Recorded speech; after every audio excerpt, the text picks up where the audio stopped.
This is my daughter Willow, and she's going to help me to explain to young children and parents how to keep children safe if there's a dog approaching them that they don't know and is potentially acting aggressively or in a confrontational manner. Or just a dog deal. Or just a dog that you don't know. Yeah. Exactly. So we use Ian Dunbar's Be a Tree. Henry, come. Good boy. Down. Good. Wait. And that's something that's really translated well to Willow. And I think it's actually something that should be taught in all schools. Easy to remember. It's easy to remember. Yeah. Because if you're in a park or in a wood, there are trees around you, so you can just think, what should I do? There's a tree. Yeah. So, step 1 of our Be a Tree is, Willow, what is it? To put your feet shoulder width apart. So plant your roots in the ground like a tree. Plant your roots in the ground like a tree. So to be still.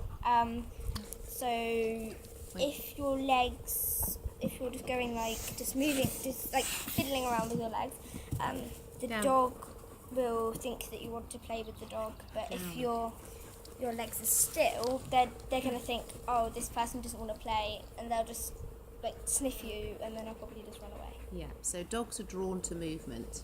So if we tell our children to stand still, that's going to help them. Often when we say to our children, don't run, they decide to run. So it's far better to say to a child, stand still, rather than telling them what not to do, where there's the temptation then to go ahead and do it.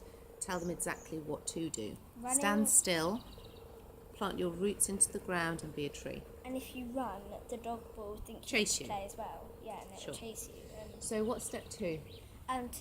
With your arms, you don't want to be just waving your arms around, and you don't really want to have them down by your side because then the dog will nip at your fingers. So you want to wrap your branches, your hands around That's yourself. it. Wrap your branches around you. So thereby protecting your hands from being out loose and potentially dogs jumping up and nipping if they were so inclined. And also it's doubly protecting the child's torso if the dog's going to jump up.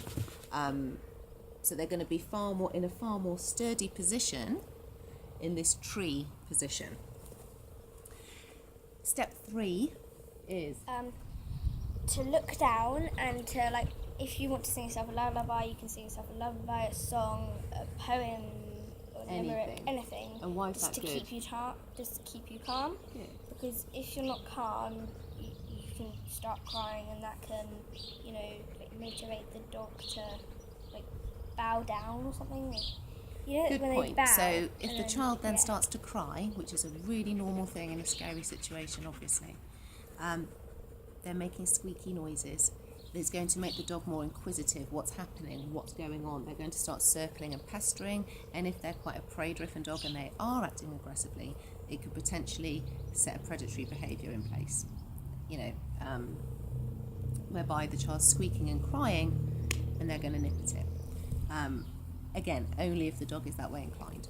So what I've always said to Willow is if you're in that situation, step 1, plant your roots. Step 2, wrap your branches around you. Step 3, look to the ground, thereby not giving the dog direct eye contact, which can be confrontational to some dogs.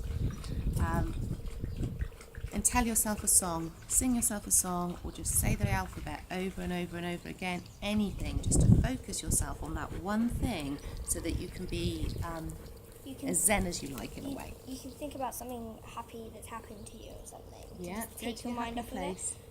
Yeah, Good. and just take your mind off it. And hopefully the dog will then find this a really boring stimulus. There's no feedback coming from this child. The child has got their hands around them, they're looking at the ground, they're not moving. There's no feedback for the dog to want to continue pestering. And hopefully the dog's either just going to walk away Or the owner will come.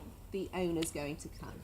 At which point then, it's all good in the hood. The dog might be lost, and it'll just run back probably because if you're standing still, because Then you're usually boring to the dog, aren't dogs you? want to play with you, but you don't want to play. You're in a position that dogs don't think. Well, they don't think, oh yeah, that's a playing position. They think, oh no, that's just boring. I'm gonna walk away and try to find my owner. And and that's how you keep your kids safe.